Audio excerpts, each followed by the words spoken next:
Cahillik ümumən iki mənaya gəlir. Cahillik deyəndə iki məna. Əhaduhuma adamul ilmi bir şey. Birincisi odur ki, bir şeyi bir elm olmamağı. Yani bir şeyi bilmamağı bu cahillik sayılır. İnsan bir şey bilmirsə bu cahillik. İkincisi odur ki, səfihlik. Bilir ama səfih, özünü səfihliğe, ağılsızlıq. Yani bilir ki bu şey olmaz eləməyə. Ama özünü qoyubdur səfihliğe, yani ki ağılsızlığa, inatkarlığa, yani həddə aşır.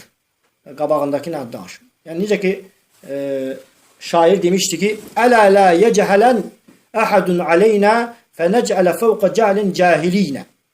Mənası odur ki şeirin, eğer səfi insanlar, yani səfi bir insan bize karşı həddə aşarsa, yani böyüklük göstərərsə, cahillik eləyərsə bilə-bilə, biz de ona karşı cahillik eləyəriksə, fənəkunu əşəddə min, ondan daha pis olarıq. Ona göre cahillə cahillik eləmək, əksinə sən onu öz yerinə, onun yerinə qoymuş olursan, əksinə özünü de ondan aşağı tutmuş olursun. Sən də onun kimi cahil olursun. Ona göre Peygamber sallallahu əleyhi və səlləm la təxun mən xanək, sana xəyanət eləyənə xəyanət eləmə. Sonra gəlir ki, İmmel edebul İslam. Lakinne hada şi'run. Bu yani şiirdir əslən.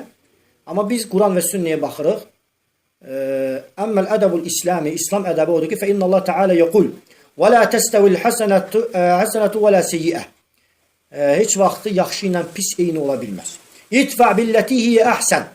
Yani sen o pisliği en güzel şekilde dəf elə. Sana pislik eləyirsə, əksinə oradan yaxşılıq elə. Fe izellezî beyneke ve beynehu. Fikir ver.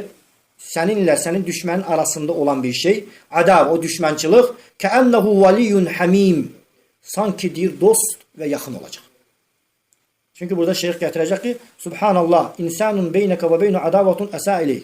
Yani seninle ve başkanın arasında bir düşmançılık var, sana pislik eləyir. Birinci növbədə sən onu yaxşılıqla dəf eləsən, şək yoxdur ki, sana savab gəlir. Savab kazanırsan, əcir kazanırsan. İkinci növbədə də qaribun sadiq, yani yaxın və dostun olur. Fi gayeti ma yakun min as-sadaqati vel qurb. Daha yaxın olur. Sanki elə bir ki, sənin keçmiş dostundan da daha yaxın olur. Pisliği eğer yaxşılıqla qarşılasan. Çünkü neye göre?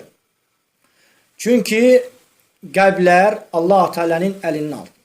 Yani Allah Teala onu ma min qalbin min qulubi bani Adem illa beyne usbi'ayni min asabi'ir rahman. Yani Adem oğlunun qəlbləri Allah Teala'nın qəlbləri, yani barmaqları arasındadır.